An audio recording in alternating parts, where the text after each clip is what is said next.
APAC presenta, con el apoyo cultural de Tradiciones para el Mañana, Federación Ginebrina de Cooperación.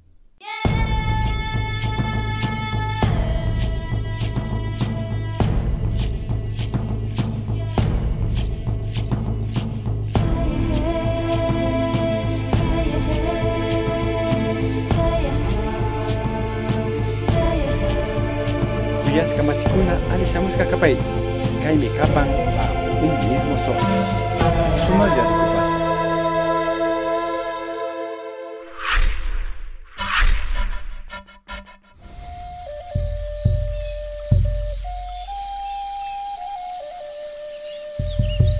Soy Emma Carlota Cucul, maya quechí. Tal vez decirle un poco qué significa mi apellido, que es Cucul, significa canto del quetzal.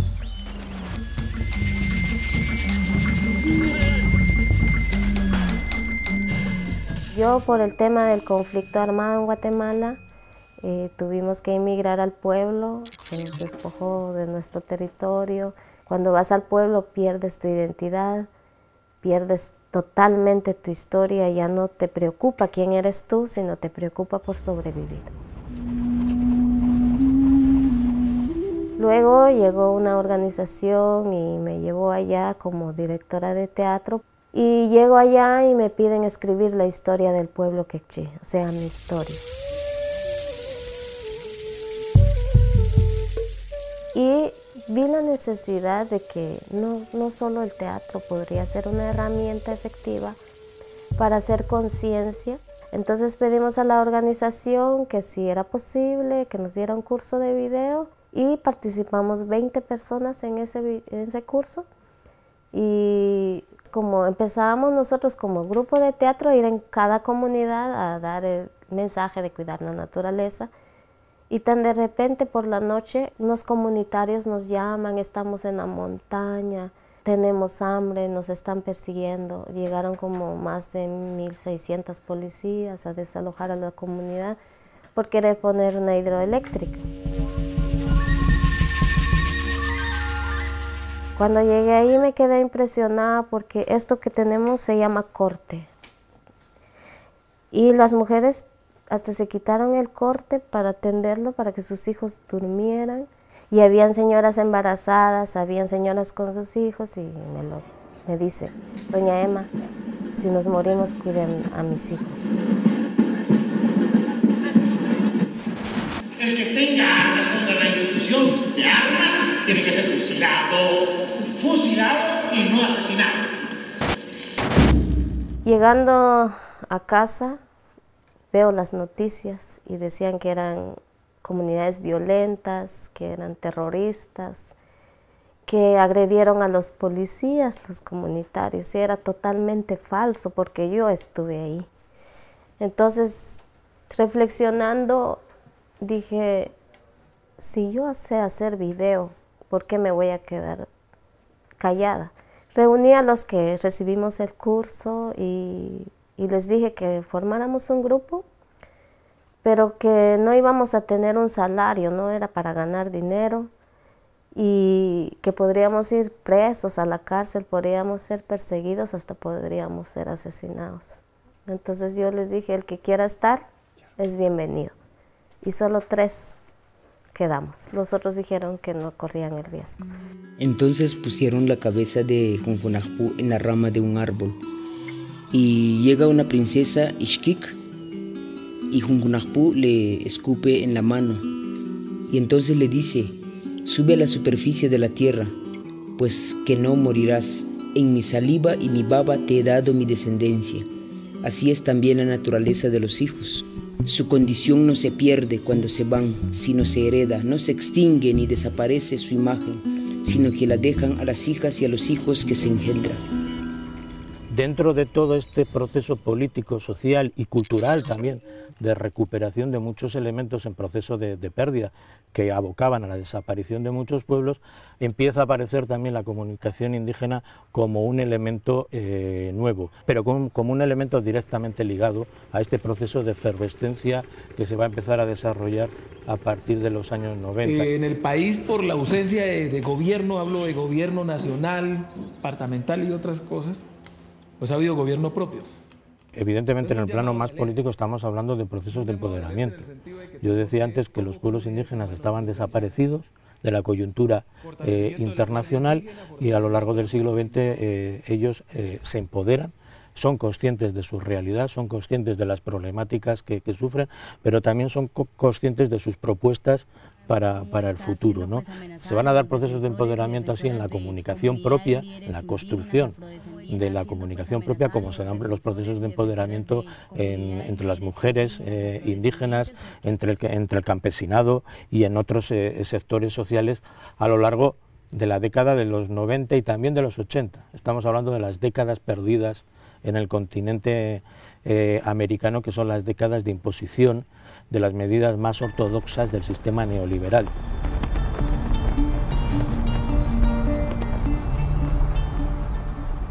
Precisamente los pueblos indígenas de Colombia, pese a ser solamente el 2% de la población, consiguen que la nueva constitución política del Estado colombiano de 1991 esté considerada en aquellos años como una de las más avanzadas en cuanto a reconocimiento de derechos de los pueblos indígenas. Es decir, hay una efervescencia en todo el continente que, repito, es una efervescencia política, social, cultural y también comunicativa. Aquí hay un pueblo lindo, aquí hay una comunidad, hay unas mujeres valientes, hombres valientes que defenderán a Colombia.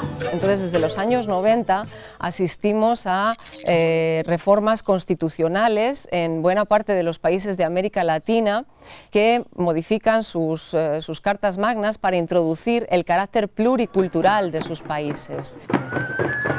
Este carácter pluricultural, en algunos casos, se ha traducido en políticas de inclusión dirigidas o focalizadas a la población indígena, hacia la salud, hacia derechos básicos como la salud, la educación o la vivienda, y de forma mucho más escasa hacia un derecho fundamental como es el derecho a ejercer una comunicación propia y apropiada. Hermanos periodistas,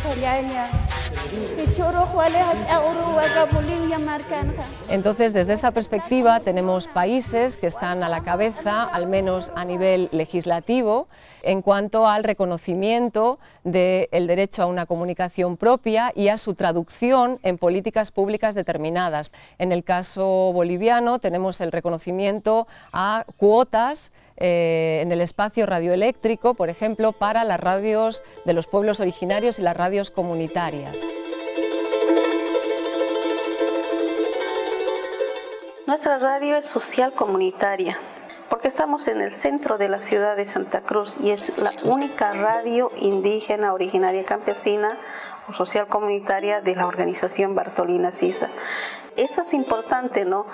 Que a través de nuestra organización nacional es la que nos ha ayudado a tener la frecuencia acá en la radio nativa, porque creemos que desde acá vamos a cambiar mentes, vamos a descolonizar, vamos a despatriarcalizar, porque es una tarea fundamental de nosotros como medio de comunicación indígena. El papel de la comunicación indígena ha sido fundamental en la refundación de Bolivia a través de iniciativas importantes como la creación del año 2010 de la Agencia Plurinacional de Comunicación APC Bolivia y también la creación progresiva de una televisión propia. CAIC es la coordinadora audiovisual indígena originaria de Bolivia, que aglutina a todos los comunicadores indígenas del país de las 5 confederaciones nacionales. La propuesta del Sistema Plurinacional de Comunicación tiene que ver con una propuesta cultural, educativa, pero eminentemente política. Significa un uso estratégico y consciente de la comunicación para acompañar un proceso de conciencia, de fortalecimiento propio, desde el reclamo y la exigencia del cumplimiento pleno de derechos y también el derecho pleno al uso de los instrumentos y los medios de comunicación y a la gestión de los sistemas comunicacionales, desde una visión descolonizadora de lo interno y de lo externo. Nosotros no solamente somos un gobierno, somos una revolución, somos una transformación profunda, pero una revolución democrática y pacífica, social y cultural. Ese es el modelo de Bolivia, esta corta gestión. Muchas gracias, compañeros.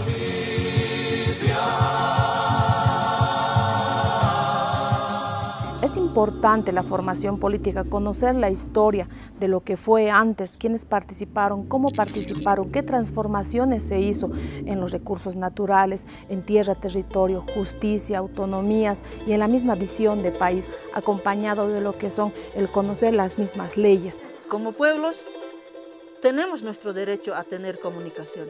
Está en la Constitución, pero también está en la Declaración de las Naciones Unidas. El CEFRE, con alianza con las 5 confederaciones nacionales y junto con CAIP, buscamos fortalecer a las mismas comunicadoras y comunicadores con estos pilares y principios de equidad, de justicia social, de descolonización, de despatriarcalización. Busca principalmente afianzar en lo que es los contenidos mismos de lo que se trabaja en el Sistema Plurinacional de Comunicación.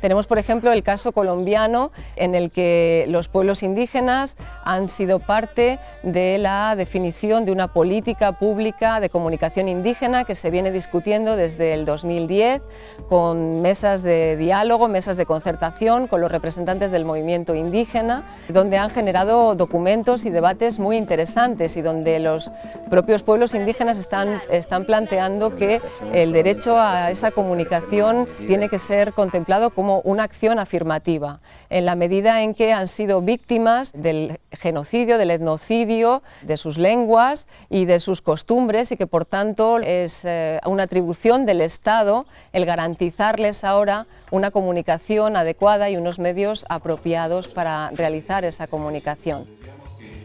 Si bien es cierto, aquí se hace periodismo de manera permanente, aquí los comunicadores son comunicadores el 100% de su tiempo, pero a la misma vez están en una permanente amenaza, en un permanente riesgo. Unámonos con la Guardia Indígena, los jóvenes, las mujeres, las autoridades y los demás sectores sociales y exijamos el retiro inmediato de los distintos actores armados que están en nuestros territorios.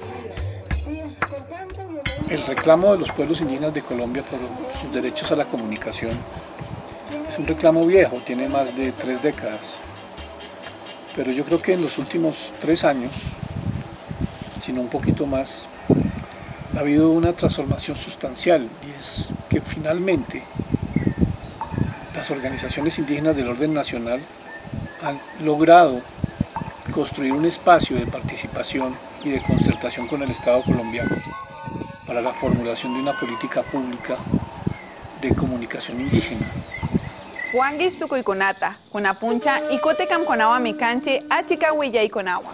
Y con ella, un plan de televisión indígena unificado que, de lograrse concretar e implementar, transformará sustancialmente la forma en que los indígenas son representados en el cine, la televisión y en los grandes medios, y sobre todo, especialmente, la aparición de nuevas imágenes, de nuevos mensajes, de nuevos contenidos audiovisuales en manos de las propias organizaciones indígenas.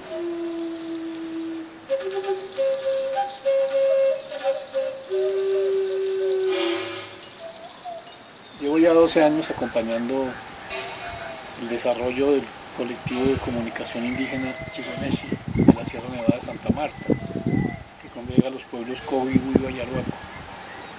El nacimiento de este colectivo ocurre en un momento tremendo, digamos, de amenazas al territorio, amenazas de todo tipo, principalmente por el conflicto armado, pero también por el desarrollo de proyectos de infraestructura, por el turismo, por las religiones, todo un complejo cuadro, digamos, de amenazas al territorio indígena de la Sierra Nevada de Santa Marta. Pero la agudización del conflicto armado hace 12 años justamente fue tan grave que la estrategia de los mamos, es decir, de los líderes espirituales de estos pueblos, los llevó al convencimiento de que era necesario visibilizarse y buscar aliados por fuera, ¿no?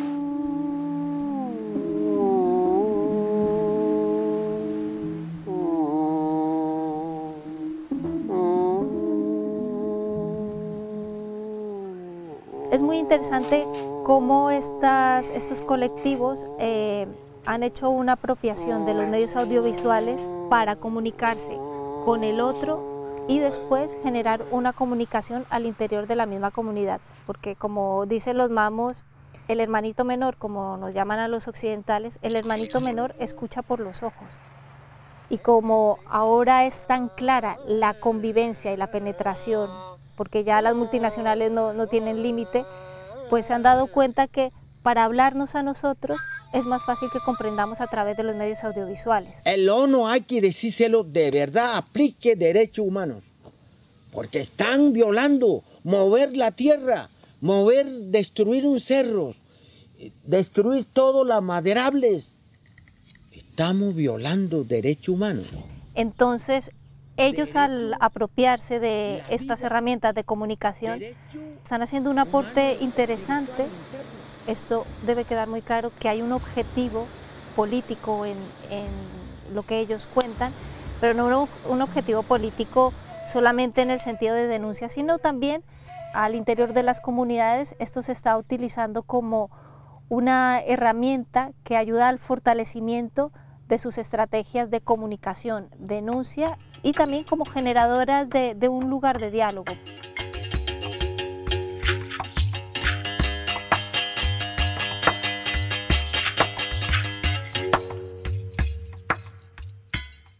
Siendo parte de la Corpan, lo que nosotros hacíamos era al inicio registrar las necesidades de la organización, que era, como decía, las asambleas, reuniones, talleres, encuentros, fiestas, ¿no? Mingas. Y esto lo hacíamos de una manera empírica, ¿no? Era teniendo muchos problemas, no teníamos conocimiento técnico, y mucho menos los instrumentos tecnológicos de punta o avanzados. Apenas teníamos una camarita, apenas teníamos conocimientos. Lo que sí teníamos y nos sobraba era mucho entusiasmo y la necesidad de registrar las cosas. Me llamo Frida Moinala, soy quichua tovalo, estudio cine, video y televisión. Mi nombre es Patricio Cepeda, soy quichua purúa de la provincia de Chimborazo. Ñuka Mikapani, Otavalo Runa Mikapani, tengo una coimanta Chamuconi. Esto lo que ha dado es que podamos de alguna manera construir nuevas narrativas o al menos cuestionar las narrativas existentes. Y ahora como que nos preguntamos nosotros los compañeros de los pueblos indígenas que hacemos audiovisual, ¿por qué no contar de manera cíclica, de manera espiral? ¿Por qué no romper con estas reglas? No sé, contar nuestras vivencias, pero desde nuestras propias formas de contarlo.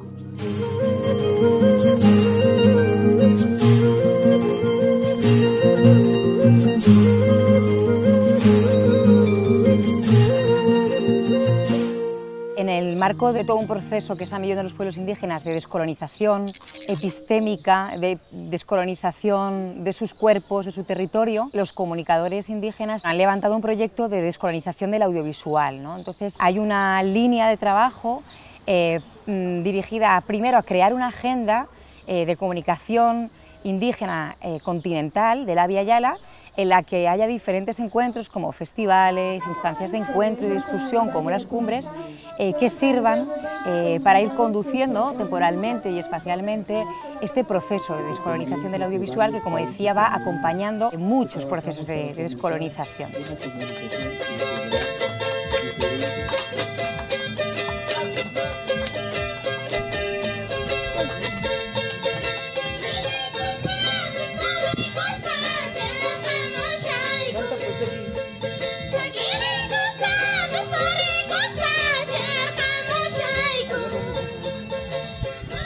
Entonces están emergiendo voces indígenas que reivindican la necesidad de tener espacios propios de producción, canales propios de distribución, fondos propios para la creación, escuelas de formación, pues como puede ser la red de comunicadores mapuche o el tejido de comunicación del pueblo Nasa, la escuela de comunicadores Guayú.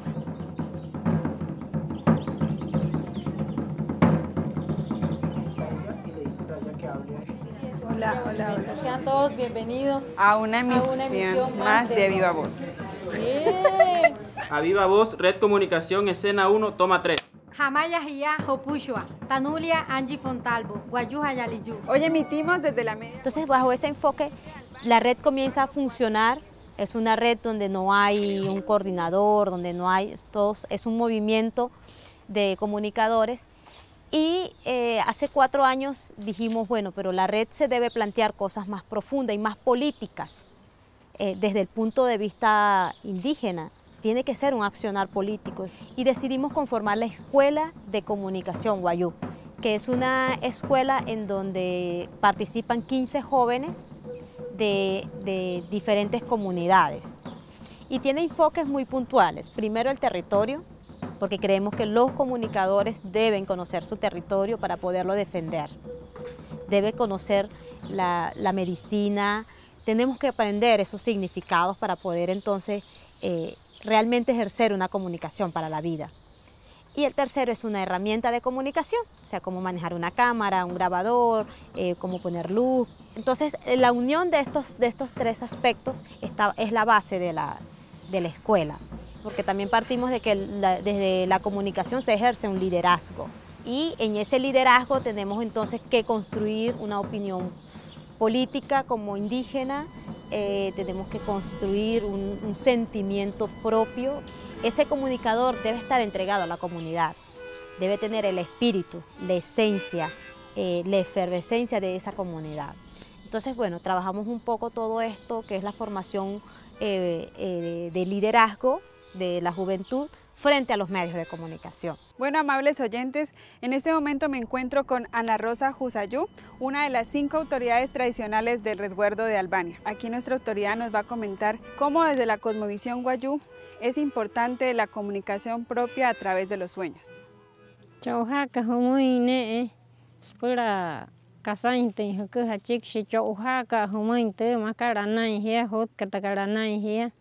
Hatu hawe kok tras kuai paka kasas pushwa maka holu hia hamushi hia mauria wai mata kasas hatu ha karo ushecho uhashan kuamuins pura.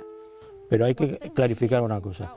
Tanto las autoridades de las comunidades como los comunicadores y comunicadoras ejercen esas funciones por mandato de sus comunidades. Estamos hablando de comunicadores y comunicadoras que hacen su trabajo a demanda de la comunidad. Es la comunidad la que les dice hay que hacer este programa, hay que hablar de este problema, hay que hacer esta convocatoria, ¿no? Desde ese momento esta gente se convierte, desgraciadamente, en objetivos directos de los procesos de criminalización que llegan desde la detención, la persecución, el encarcelamiento y, desgraciadamente, cada vez en más casos, también al asesinato. Esta caminata es para recordar, honrar la memoria de nuestros 6 hermanos caídos. Manifestamos que como pueblo de Totonicapán seguiremos unidos, organizados, solidarios y que en ningún momento dejaremos de exigir el cumplimiento de nuestros derechos. Esa es la gravedad de los procesos de criminalización y hay que subrayar que la inmensa mayoría de los casos están activados por la violación de derechos individuales y colectivos por parte de transnacionales y de las oligarquías nacionales, siempre con la cobertura de los distintos gobiernos.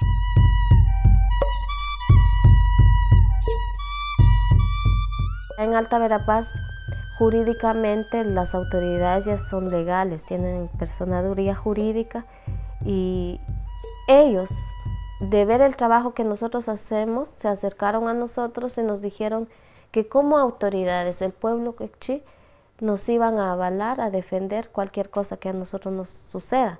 Entonces nos sentimos más seguros porque en el convenio 169 dice que los pueblos indígenas tienen derecho a tener su propio medio de comunicación. Entonces ellos ya nos consideran como comunicadores de ellos, de la comunidad. Entonces cualquier cosa ellos nos llaman. Van a hacer una ceremonia, vengan a grabar. Entonces nosotros grabamos, les entregamos su material en un disco y queda como para la memoria, para la historia.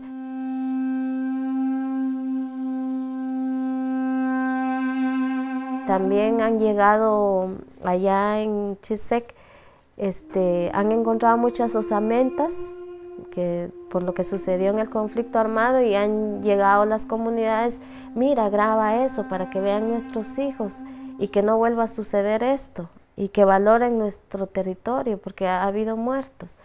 Y nosotros vamos y lo grabamos, pero también si quieren que se publique, lo publicamos. Si no quieren, no lo hacemos, respetamos esa decisión de la comunidad.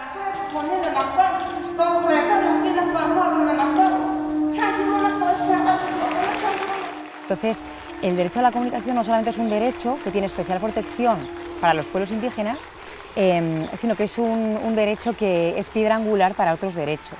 Entonces, por eso se habla de la comunicación como un derecho transversal, un derecho que además es fundamental para toda sociedad democrática, y por eso es un derecho que ha entrado con tanta fuerza en la agenda de lucha por los derechos colectivos.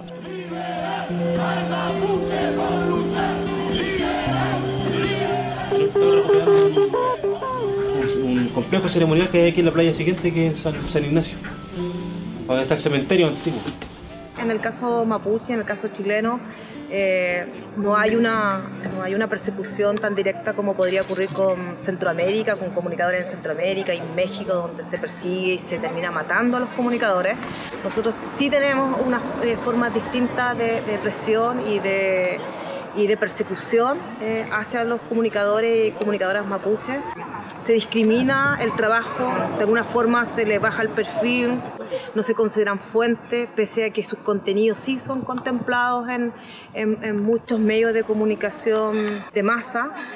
Diríamos también que hay una persecución principalmente a los medios comunitarios, que están mucho más aislados y que a veces se ven enfrentados a persecuciones mucho más directas, se requisan sus equipos, sus materiales. ¿Tiene que ver con un foro de convivencia escolar que se va a realizar en la escuela? Quizás desde un punto de vista más crítico, tenemos que decir que llevamos bastantes años haciendo comunicación y sabemos que también esas prácticas no son nuevas ni novedosas, y creo que ese cerco o esa alternativa debe ir por propiciar coordinaciones y redes que puedan ayudar justamente a hacer esa denuncia cuando ocurra.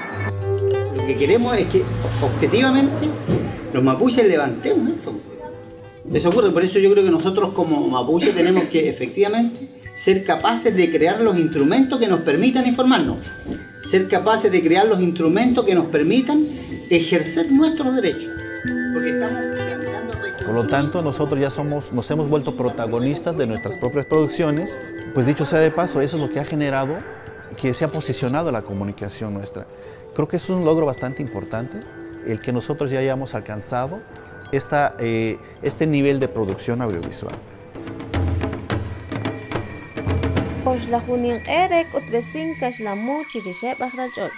Decimotercer Festival Internacional de Cine y Video de los Pueblos Indígenas. Entonces somos una plataforma que permite coordinar las actividades y trasladar todas las producciones audiovisuales que se están desarrollando en cada una de estas regiones que hemos mencionado y servir nosotros como el puente de enlace hacia el exterior. Y eso es lo que nosotros los pueblos hemos querido como manifestar, que como pueblos hemos despertado, hemos reconocido el nivel político que tenemos, por lo tanto, nos ha servido todos esos materiales para poder utilizarlo como material de denuncia, como material de seguir exigiendo que seamos respetados como seres humanos y que, pues dicho sea de paso, esa es la experiencia que se está viviendo ahora, de estar exigiendo, de estar reclamando que sean reconocidos nuestros derechos como pueblos indígenas. Por la vida, la lucha y la liberación de los pueblos, para que podamos aprender de esto, que estas 40 niñas sean semilla de transformación para este país.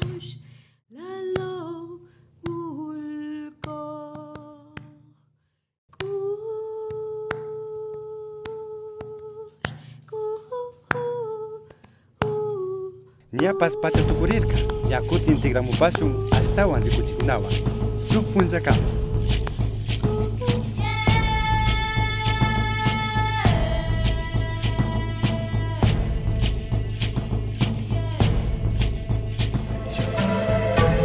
Uy, ay, ay.